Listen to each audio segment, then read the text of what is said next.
Hello guys, welcome back to the channel. In today's video, I'm going to show you how you can make one purchase in the Labs Research Store in Heartopia game. Okay, let's get into it guys. To get the self-service lab quest, you need to unlock level 27 in Heartopia. Once you unlock level 27, you can go to the laboratory. Okay, the laboratory is right here at the central square. Alright, and then you need to go to the laboratory. Then you're going to go to this machine or the store. Select this icon and you need to buy something from research store.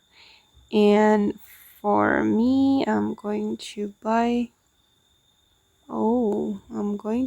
this RPS dice.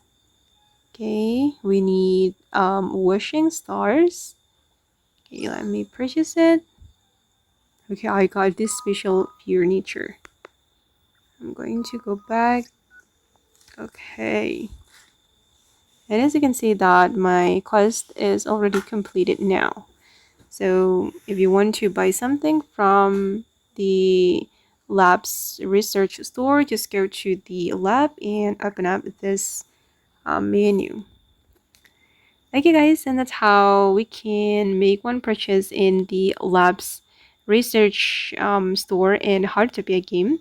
I hope this video will be useful for you. Thank you so much for watching, and if you found this tutorial useful, don't forget to hit the like button, leave your comments, and also subscribe to this channel. Bye.